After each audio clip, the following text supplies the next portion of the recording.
En aquel tiempo, Jesús vio a un hombre llamado Mateo, sentado a su mesa de recaudador de impuestos, y le dijo: «Sígueme». Él se levantó y lo siguió. Después, cuando estaba a la mesa en casa de Mateo, muchos publicanos y pecadores se sentaron también a comer con Jesús y sus discípulos. Viendo esto, los fariseos preguntaron a los discípulos: ¿por qué su maestro come con publicanos y pecadores? Jesús los oyó y les dijo: no son los sanos los que necesitan de médico, sino los enfermos. Vayan pues y aprendan lo que significa: yo quiero misericordia y no sacrificio. Yo no he venido a llamar a los justos, sino a los pecadores. Palabra del Señor. Gloria a ti, Señor Jesús. Por las palabras del Santo Evangelio sean perdonados nuestros pecados. Siéntense, por favor. Ayer iniciamos el capítulo 9 del Evangelio de San Mateo y hoy se nos cuenta la historia de la conversión de este hombre. ¿Quién era Mateo? ¿Quién era este hombre? Un publicano, un pecador, un cobrador de impuestos. Y Jesús se fija en él, se fija en este hombre. Y no solamente se fija para decirle: oye muchacho, lo que estás haciendo no es correcto, arrepiéntete, eso es pecado. No, le dice: sígueme. Y lo hace uno de los suyos. Y este hombre va a ser testigo de la misericordia de Dios, del amor de Dios, de la ternura de Dios para con todos. Es a él a quien le vamos a deber este evangelio que estamos escuchando durante estos días, la curación de aquellos endemoniados que se nos leía estos días. También el día de ayer, la curación de aquel hombre paralítico, y hoy se nos cuenta su propia conversión, cómo el Señor lo llama. Yo creo, hermanos, que en Mateo, al igual que en Saulo o Pablo, cada uno de nosotros estamos reflejados. Muchos, cuando se les invita, les dice: vamos a la iglesia, vamos a misa. No, dicen, a la iglesia va la gente buena, la gente que, pues sí, no tan mala como yo, porque esa es una de las trampas más grandes del demonio, hacernos sentir indignos, tan miserables, que ni la misericordia de Dios puede hacer algo ya con nosotros. Esa es la peor trampa del enemigo, la peor trampa. En un primer momento nos induce al pecado y nos hace sentirnos bien en el pecado, nos seduce. Por eso decimos, el pecado es atractivo, el pecado no es feo. Si el pecado fuera como una inyección de penicilina, ¿verdad?, que le va a dejar la pata tiesa unos 15 días, pues mire, para pecar cada quien se la pensaría, ¿verdad? Pero el pecado es agradable a los sentidos. Y entre más la persona se mete en el pecado, va siendo seducido más por el pecado, y es como la persona alcohólica que dice: yo bebo porque quiero. Pero ¿y si bebe porque quiere, por qué no lo deja? Cuando intenta dejarlo, porque se convierte en una enfermedad. De igual manera el pecado. El pecado es aquello que viene, nos atrapa, nos seduce, nos hace sentirnos bien para encadenarnos. Y después, aunque querramos salir de ese pecado, el demonio no lo va a permitir. Porque por eso San Pablo va a decir, prefiero ser esclavo de Dios y no esclavo del pecado, porque cuando soy esclavo de Dios es cuando soy más libre. Fíjense que esta es una de las cosas increíbles. Para alejarse de Dios, a ningún cristiano le cuesta. Le es fácil. Solamente descuida su oración, su vida sacramental y se aleja de Dios. Pero para salir del pecado no es fácil. Independientemente del pecado que se sea, no es fácil salir de ese pecado, porque el pecado nos esclaviza. Y después, aunque querramos salir, no nos deja salir. Hoy Jesús se acerca a este hombre, Mateo, que está en su puesto de recaudador de impuestos, es un publicano, un ladrón. Porque los publicanos, hermanos, los recaudadores de impuestos, ellos se cobraban su propio salario de lo que le cobraban a la gente para el imperio. De ahí se agarraban ellos su propio dinero y por eso se enriquecían, porque robaban. Y a este hombre, al igual que Zaqueo, Zaqueo es uno y Mateo es otro, ¿verdad? No tenemos que confundirlos. Mateo lo recibe en su casa. Jesús primero lo invita, sígueme. Y él dejó su puesto, su trabajo, y lo siguió. Pero Jesús también llegó a su casa y se quedó ahí. Qué escándalo, ¿verdad? Qué escándalo. El maestro comiendo en la casa de un publicano, de un pecador, y ahí está Jesús. Yo solo me acuerdo de la historia de San Juan Bosco, ¿verdad? Cuando don Bosco conoció a un muchacho muy bueno y vio que este muchacho se estaba desviando, se estaba perdiendo, se estaba yendo en los vicios, y lo vio que entró a una cantina. Y cuando lo vio que entró, sale don Bosco para la cantina también. Y se sentó en la mesa que estaba este muchacho y le dijo, ¿no me invitas a una copa de vino? Y este muchacho invitó a don Bosco a una copa de vino y se sentaron los dos y así comenzaron a charlar. Y comenzaron a hablar, a hablar, a hablar, y así entablaron una hermosa amistad. Y así fue como don Bosco logró rescatar de las cadenas del pecado, de la perdición, a Miguel Magogne, y Miguel Magogne hoy está en proceso de canonización. Un joven que él salvó.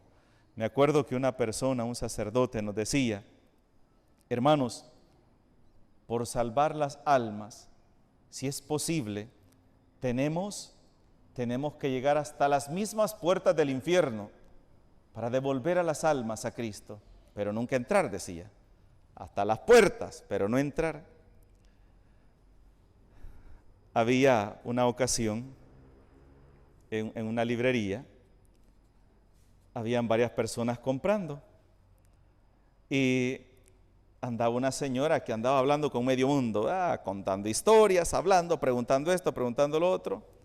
Entonces, y andaba una muchacha, pelo corto, con pantalón, empantalonada y con camisa normal.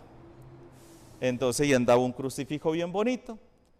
Y le dice esta señora, mire qué bonito su crucifijo, ¿aquí lo compró? No, le dice ella, este crucifijo es de mi congregación. ¿Su congregación? Le dice. Sí, le dice, es que yo soy religiosa. Ah, usted de las monjas liberales, le dijo. De las monjas así, que ya colgaron el hábito, le dijo, como mundana le quiso decir, ¿verdad? Entonces le dice ella, no, le dice, es que mi congregación somos así, y mi congregación está en todo el mundo, le dice, en todo el mundo trabajamos. Ah, ¿de verdad? Le dice. Sí, le dice. Y si a usted le escandaliza, le dice, por la forma como ando vestida, se escandalizaría más por el trabajo que yo hago. Y le dice ella, ¿y en qué trabaja? Yo trabajo con gente de la calle, con drogadictos, con personas que se prostituyen, con ellos trabajo. Personas de la calle, de prostíbulos, personas que tienen VIH, con todas esas personas yo trabajo. Y ahí la señora ya no halló qué decir. Bueno, mucho gusto, me voy, adiós, le dijo y se fue. Y me acordaba yo de las palabras de este sacerdote y también el ejemplo de San Juan Bosco, ¿verdad? ¿Cuántas veces nosotros que deberíamos haber tenido un encuentro con el Señor, somos los que servimos de obstáculo para aquellas personas que necesitan más a Dios? ¿Cuántas personas que estamos dentro de la iglesia, que supuestamente hemos tenido un encuentro con el Señor, en vez de ser canales para que la misericordia de Dios se acerque a esas personas, servimos de obstáculo para que las personas se acerquen a Dios? ¿Cuántas personas en la iglesia no se sienten amadas, no se sienten acogidas, sino que se sienten despreciadas por nosotros mismos, calumniadas, hasta nos burlamos de ellas? ¿Por qué? Por la forma como se visten, por la forma como se comportan, por la forma como hablan. Y empezamos a discriminarlas, empezamos a rechazarlas. Y algunas cosas que no tienen sentido, ¿verdad? Y algunas cosas sin fundamento y sin valor, como una señora que dijo que yo le había matado la fe aquí en la parroquia, porque yo era un cura de mundo ya, ¿verdad? Y culpando al señor obispo y todo, porque ¿cómo era posible que el señor obispo me permitía semejantes cosas? Un cura con arito. Escandalizada la señora, porque yo me había puesto arito. No sabe que es un lunar el que me ha nacido, ¿verdad? Tengo un lunar y no me lo quito, porque si me lo quito me van a partir la oreja, porque es un lunar grande. Y se va haciendo el escándalo y diciendo que ese padre aquí, que ese padre allá, y hablando peste. Y a veces, hermanos, esas actitudes matan la fe de las personas. Como esto, que es algo tan insignificante, pero esa persona dijo que aquí no volvía a venir, que le gustaba cómo predicaba yo, cómo hacía las misas, pero que ella, eso ya no lo podía aceptar, que un padre verlo con aritos, y si supiera que me están haciendo el otro aquí también, ¿ve? Voy a tener 2 lunares que me están naciendo, ahí me nace. Y si me lo arranco, van a tener que arrancar toda la bolita adentro y va a quedar el hoyo de la oreja, por eso no me los quito, porque no son malignos, ¿verdad? El lunar no es maligno, por eso ya me dijeron, me lo dejé ahí. Entonces, pero de eso empezamos a hablar otras cosas. Empezamos a decir, miren, la coordinadora de tal movimiento, miren cómo anda cerca de aquel otro hombre, algo tienen. Miren, se fijó, se sentaron a la par, en la misma banca se sentaron. Y se fijó cómo se dieron la mano cuando se saludaron la paz. Se fijó cómo se saludaron. Mire, se sonrieron. Y empezamos a ser motivo de piedra de tropiezo para las demás personas. No es eso lo que Jesús nos enseñó a nosotros. Jesús no nos enseñó eso. En ningún evangelio nos enseña a condenar, a juzgar, a rechazar a una persona. Hoy dice el evangelio, así termina: aprendan lo que significa yo quiero misericordia y no sacrificios. Aprendan lo que significa eso. A veces me pongo a pensar, qué lejos estamos de eso nosotros. Cuando con facilidad criticamos, cuando con facilidad una múrmura lo hacemos una realidad. Miren, dicen dicen por ahí que la fulana tiene esto y esto. No, yo ya no voy a decir que dicen, la fulana tiene esto y esto con este otro hombre. Y vamos asegurando cosas que ni siquiera hemos visto, ni siquiera hemos oído. Y eso que vamos haciendo, destruyendo la fe. Porque de repente dice la gente, pero miren, es personas que están dentro de la iglesia, cómo están criticando, cómo están calumniando. Hermanos míos, la iglesia la dejó Cristo como un medio de santificación, pero como un lugar para que todos pudiéramos encontrar misericordia. La iglesia no es un lugar de ajusticiamiento. La iglesia es el lugar donde se vive y se experimenta la misericordia de Dios. Acuérdense lo que Jesús hizo con aquella mujer que fue encontrada en infragante adulterio cuando se la llevaron. Esta mujer, según la ley de Moisés, debe morir. ¿Y qué dijo Jesús? El que se halle libre de pecado, que tire la primera piedra. Hermanos, si estamos con las piedras en las manos, queriendo tirárselas a alguien, póngase un casco de esos que usan las motos, los que andan en las motos, porque ahí le van las suyas también, ¿verdad? Porque a veces tenemos piedras para tirarle al prójimo, pero no nos fijamos que otros ya tienen las piedras recogidas para tirármelas a mí. Ay, eso ya no es galán, ¿verdad?